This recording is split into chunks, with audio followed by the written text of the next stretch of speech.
Yo, hello, welcome to a nostalgic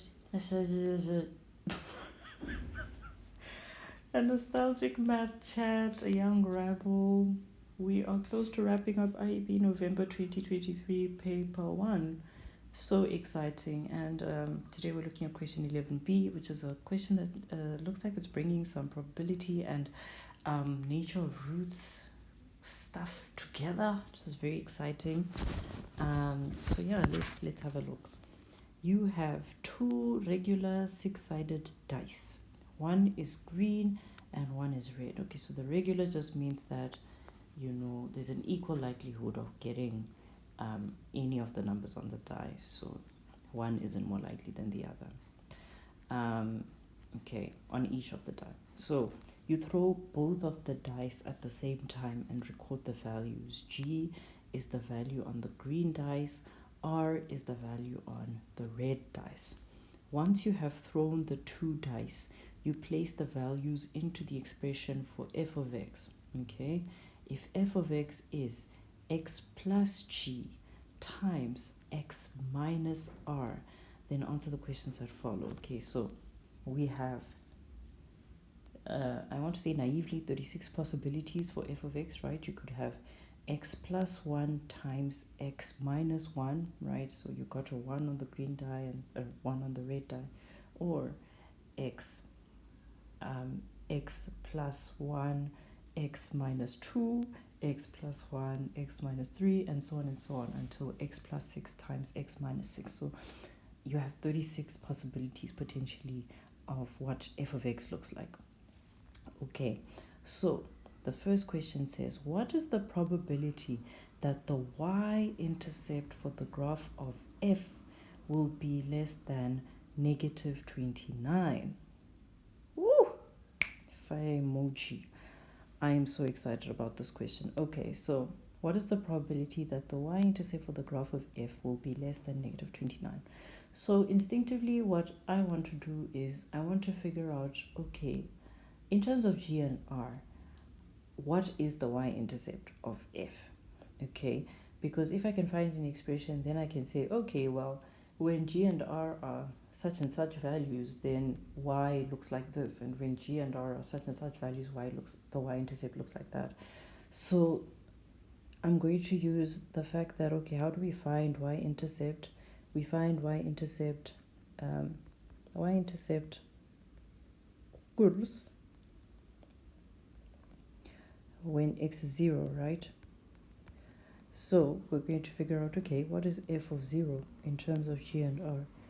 So it'll be 0 plus g times 0 minus r. So that is g times negative r, or negative gr. And the question is, when will it be less than negative 29? So we're looking for when is negative gr less than negative 29. And if we don't think about it in terms of negatives, that's the same as saying when is gr bigger than 29, right? Because negative 30, negative 31, those are all numbers that are smaller than negative 29. Or if you think about it in terms of inequalities, right? If you divide both sides by negative 1, right? The moment you times or divide with a negative, remember that your sign switches around. So that's another way you can think about it. Okay, so we are looking for numbers g and r, because remember, g and r, at the end of the day, g and r are just the numbers that appear on the green die and on the red die. So we are looking for numbers g and r such that the product of them will be greater than 21. And remember that we are dealing with a very limited domain, if I can call it that.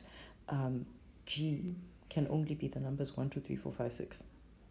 And r can also only be the numbers 1, 2, 3, 4, 5, 6. So I'm just going to quickly, you don't have to do it as a table. It's a bit tedious.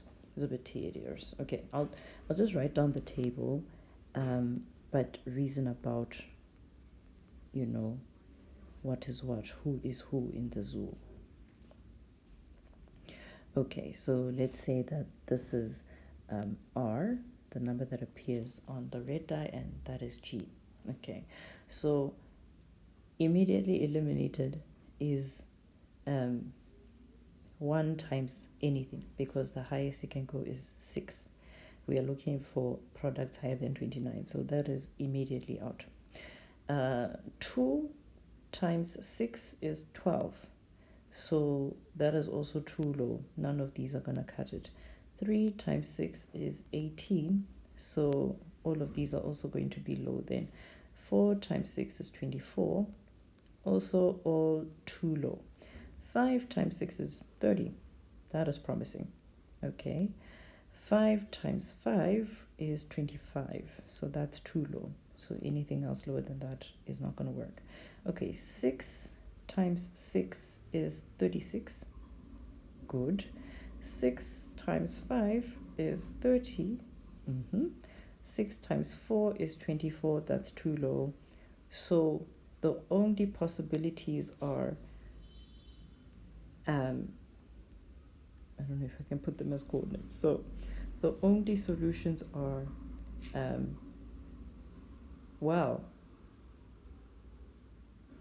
okay.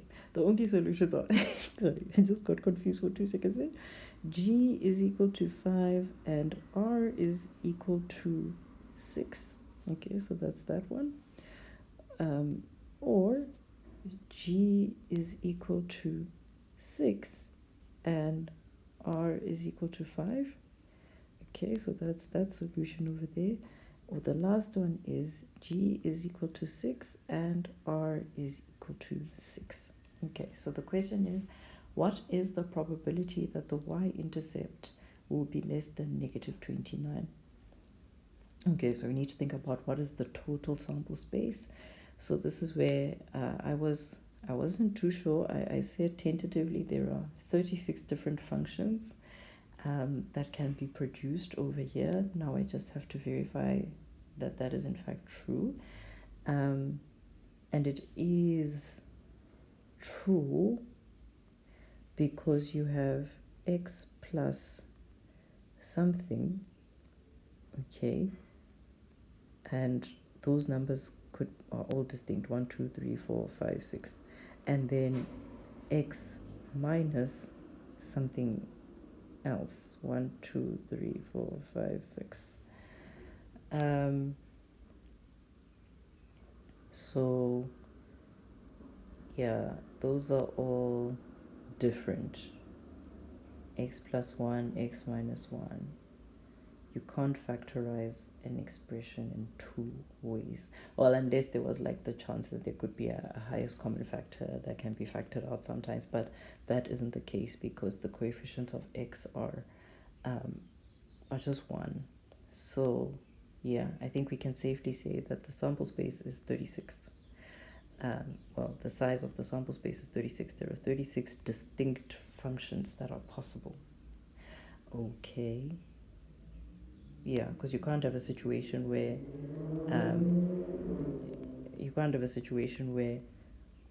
the brackets might be swapped around, right? So we would have had to be careful of that if the functions were x plus r, x plus g, right? Because then if r is 1, no. Oh, no, yeah. If r is 1 and g is 2, or r is 2 and g is 1, those would both produce the same function. There would be a higher chance of that function occurring, but at the end of the day, the size of the sample space would be smaller. Yeah. Yeah.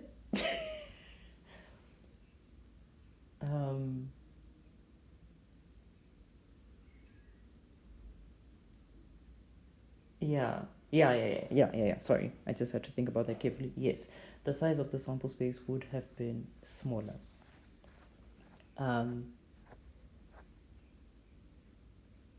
That's actually an interesting one. It would depend. Yeah, okay. It also depends on the question, right? The question that's being asked. Because I said two things that are contradicting each other. I'm saying the size of the sample space is smaller, but there would have been a higher chance of x plus 1 times x plus 2 being a possibility. That would mean that it's not in fact shrinking the sample space. The duplicateness of the function is not in fact shrinking the sample space. So yeah, I don't know if I'm making sense. So it's that situation where, remember, if you're talking about um, in how many ways can I choose three people from a group of five, then the order doesn't matter, right? You can't count A, B, C, and C, B, A as two different possibilities. So the fact that I can pull out A, B, C, and C, B, A in six different ways is immaterial in that question. However, if the question says, in how many ways can I arrange three people from a group of five, then it does matter that A, B, C, and C, B, A, and B, A, C, are different arrangements of the same item. So, yeah, it's not a good example because for any three things that you choose from those five items, there would be an equal number of ways of rearranging them. So some things wouldn't be more likely than the other. A good example would maybe be if you have A, B, B, C, right? Then some arrangements will become more likely than others because there are more A's than C's, for example. This is becoming very convoluted, but all this to say, the sample space, the sample space for this problem has 36 functions, and it does not matter whether some of them are the same or not, because because the question is very much still tied to the outcomes of the die as opposed to the outcome of the function as a separate entity of its own. Yeah, so for example, where it would start to matter whether there are duplicates or not would be if we said f of x is a function generated by the following scenario. And then we said, from the functions that if I pick a function from this bag of functions, I'm no longer now looking at the die anymore. The dice is almost immaterial. If I now say I'm picking from the bag of functions, what is the chance of getting a function that does so and so and so, right? Then it's a situation where we don't care that the dice was more likely to create this function than this function, because now we're just looking at the bag of functions. No probabilities attached to them. All of them are equally possible because they've just all been put into one bag.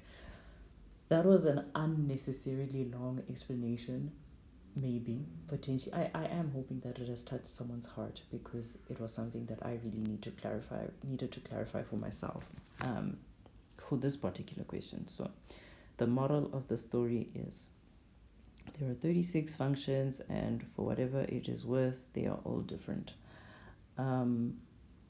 Okay, right.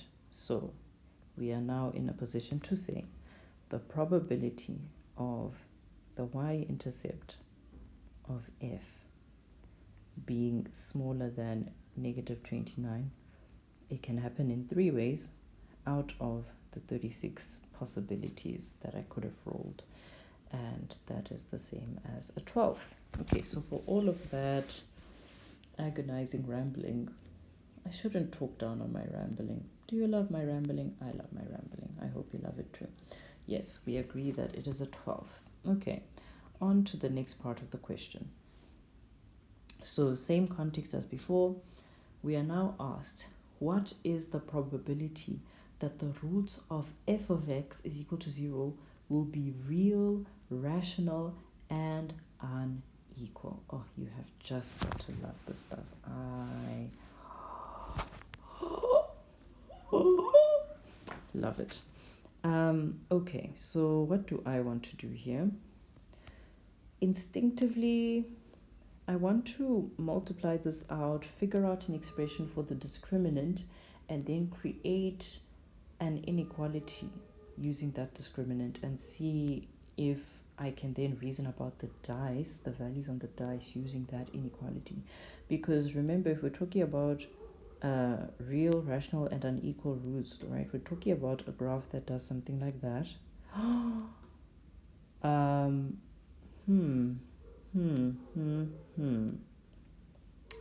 So, okay, so we're talking about a graph that does that.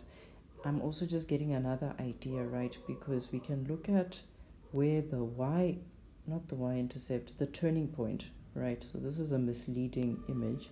Let me make it even more clearer why we can look at the why we should be looking at the turning point, right? So that's an example where we have real, rational, unequal roots.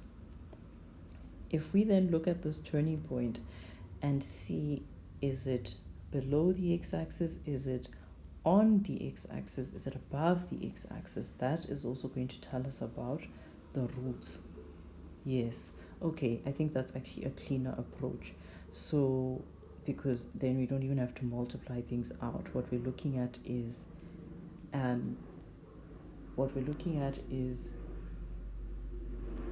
x-intercepts.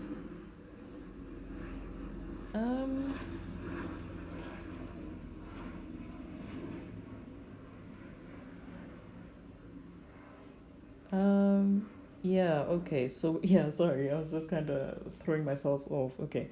So, of course, because the function looks the way it does, right? X plus g, x minus r, where g and r are both natural numbers, right? So f of x is always going to have at least one x-intercept. We're not going to have a situation like this because, yeah, it's in factored form, right? We can already see that this expression is equal to 0 when when x is equal to negative g, or when x is equal to positive r, right? So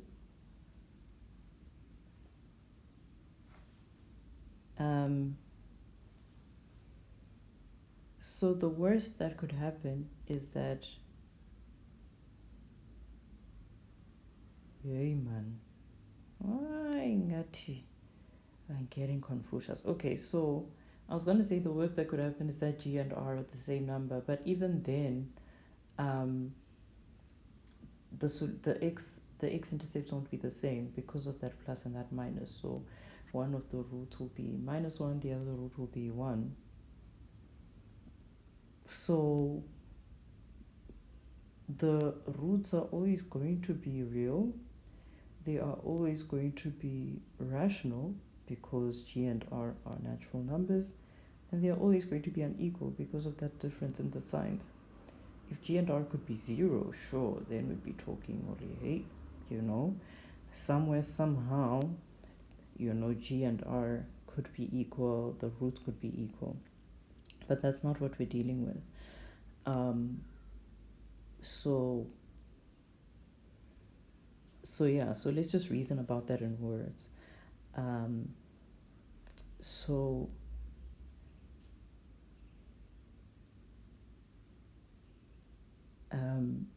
Sorry, I'm just like really throwing myself off for no reason. Okay, so what we can say is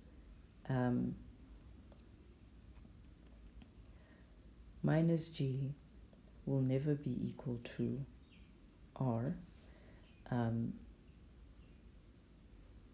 for any g r 1, 2, 3, 4, 5, 6, right? They will never be equal because g and r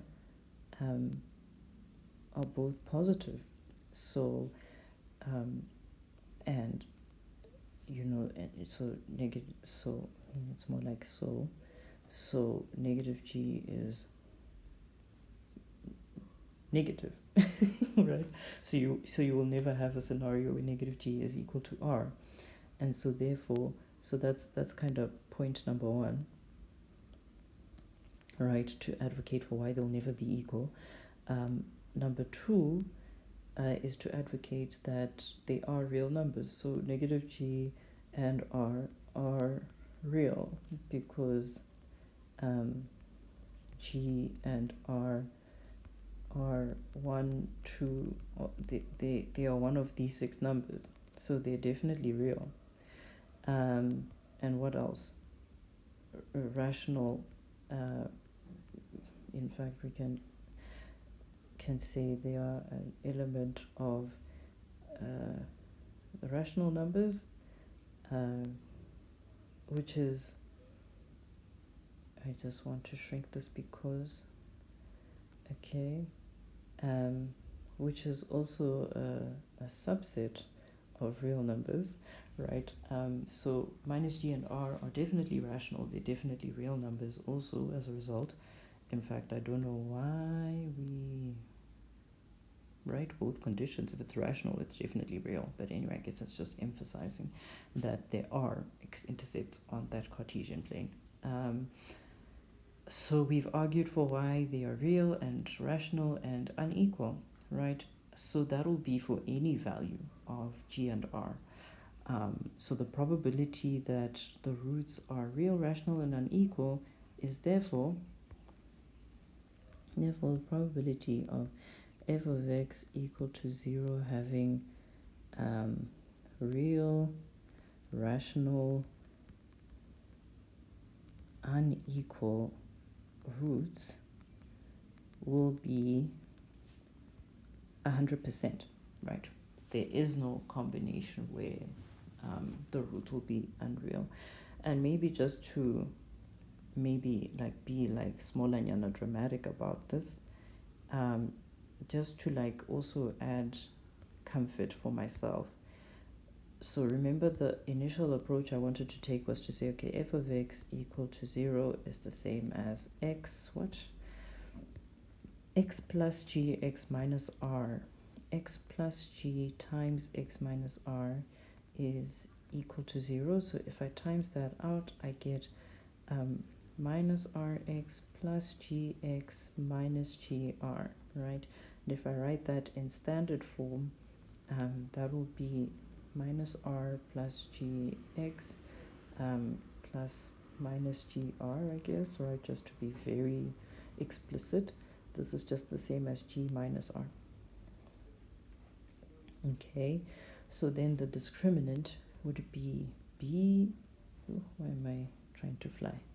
The discriminant would be g minus r squared minus 4 times 1 times c, which will be g squared minus 2rg plus r squared plus 4gr. So that would be g squared and then 4gr minus 2rg or gr.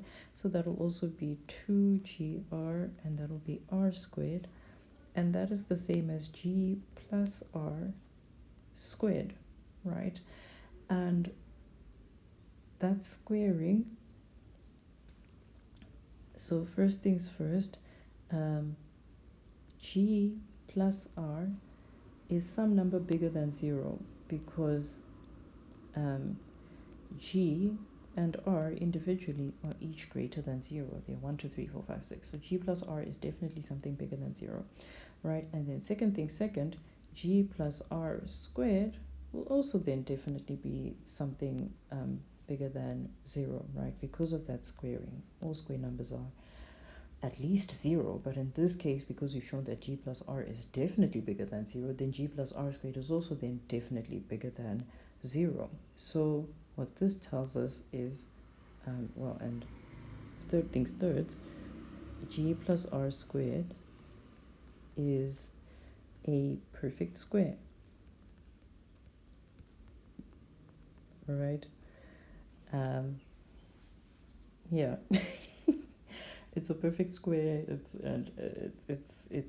more than that. It's a natural number, right? Like, just to really bring home the fact that g plus r is going to give us some natural number, right?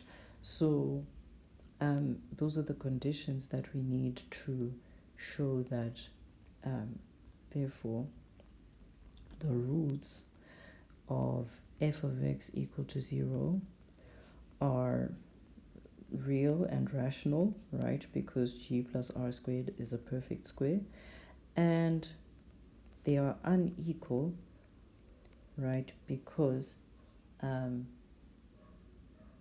well, so the G plus R, wait, head all over the place. So G plus R, the greater than 0 shows the realness. The perfect squareness of G plus R squared shows that it's rational. We know that they are not equal also because of the strictly greater than 0, right? So if it was equal to 0, or if there was a chance that it would be equal to 0, then there'd also be a chance of it, of the roots being equal. Okay, so that was the more laborious way of demonstrating something that it is also perfectly okay for you to reason about in words. Okay, righty-doos. Okay, are we happy? Okay. So what would I do differently here? I guess what I would say is, first of all, okay, the solutions for f of x is 0 are x is equal to negative g or x is equal to r. Both of them are real numbers because g and r are either 1, 2, 3, 4, 5, or 6. Both of them are rational as well because, again, 1, 2, 3, 4, 5, 6 are rational numbers, so negative g and r are rational numbers. Then lastly, to show that they aren't equal, they will never be equal, is because g and r are greater than 0, we've been told this, and so negative g will always be a negative number, whereas r is a positive number, so there's no way that they can be equal. So that is how I would reason about that in nicer words. I feel like this is a bit ambiguous. It's like, okay, you're saying stuff, but I don't know why you're saying the stuff. Anyway, right. Let's see if I completely misunderstood this, which would be painful. Right, the answer is indeed 1, and there weren't even that many marks for it, so I think if you just said 1, they would also be perfectly happy with you. Right, last question. Okay, so same context. If h of x is equal to negative 1 times x plus g squared plus 4 minus r, what is the probability that if you throw the two dice and place the values into h of x, the roots of h of x will be non-real? Okay, so now this one is a bit of a meaty.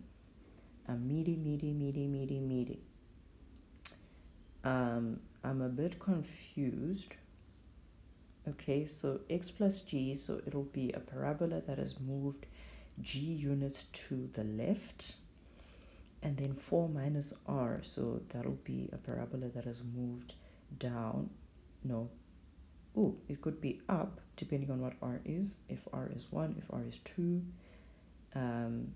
if r is 3, 4 minus r is positive. If r is 4, then it hasn't shifted at all. And then for 5 and 6, it is then a parabola that has gone under the x-axis. Right, so let me just highlight that. Okay, so I'm looking at this guy, which is actually, it is the most important thing when we're thinking about whether the roots are going to be real or unreal, because the moment we move below the x-axis, then we don't have any real roots anymore. But for as long as we are either on the x-axis or above the x-axis, and actually I'm speaking incompletely, so there's a couple of things I'm thinking about here. So something that I thought about but didn't say out loud is this negative 1 tells us we're dealing with a parabola that looks like that, right? So if we were dealing with a parabola that looks like that, then looking at this guy, we would say, okay, when has it been shifted up to the point where it no longer touches the x-axis, right? But because we're looking at a graph that looks like this, we are looking at the downward movement. At what point does it no longer touch the x-axis? Okay, so The G is really immaterial, right? The shifting left, the value of G does not really impact this conversation. What impacts it is the value of R, right? So when R is greater than 4, H is, no, that's not where I want to start. I want to start with the case where it's smaller than 4, right? What happens then? What happens is 4 minus R is positive, right? If R is smaller than 4, 4 minus R will be bigger than 0. And so therefore, H is above, let's not say H is above, it's more the turning point of H is above the x-axis, right? It's a parabola that has shifted up. Okay, so you have a situation like a situation like this, right, where this turning point is either 1 unit or 2 units or 3 units above the x-axis. Okay, so that's the first case.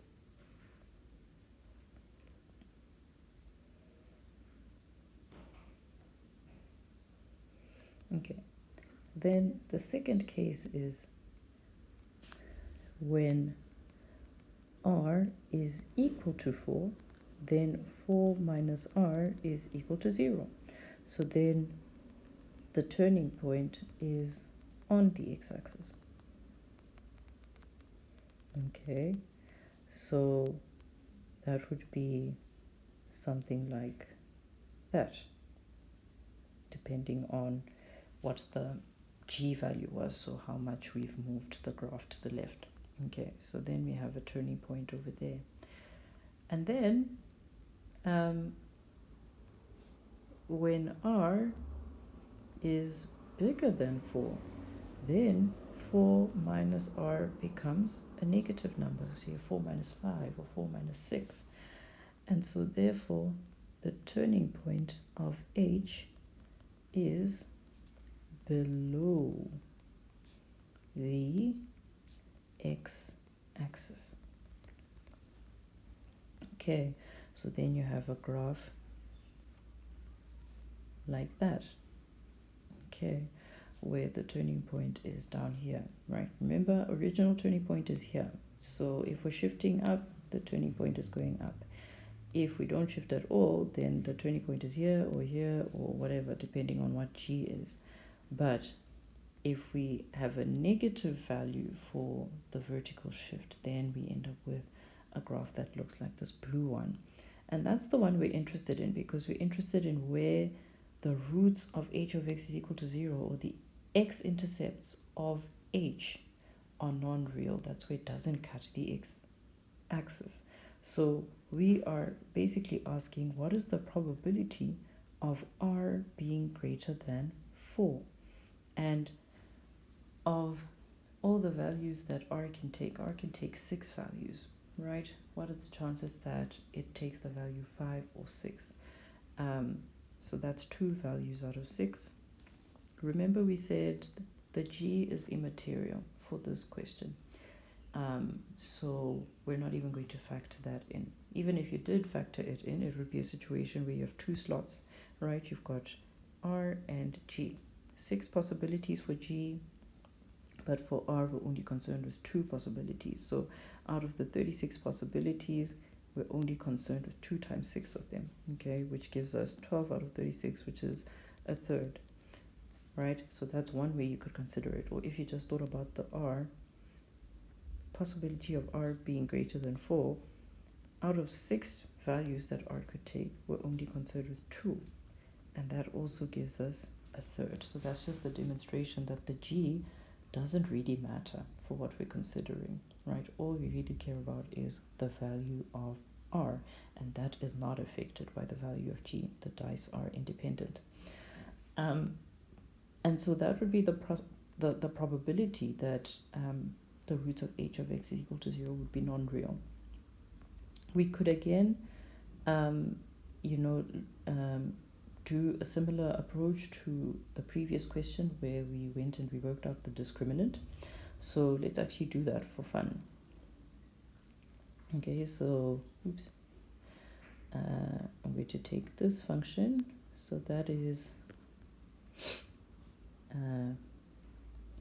h of x is equal to -1 times x plus g squared plus 4 minus r, I think it was. Okay, -1 x plus g squared plus 4 minus r. Okay, and let's first expand it. X squared plus 2gx plus g squared plus 4 minus r, and then expand some more. Okay, minus g squared plus 4 minus r. Okay, so just make it cleaner for myself. The coefficient of, okay, so let's do it again like we did for the previous one. Make it really clear what's a, what's b, what's c. So this is -1 x squared, and then the coefficient of x is -2g, and then c is 4 minus r minus g squared. Okay, so then the discriminant for this function is going to be b squared, so -2g squared minus 4ac,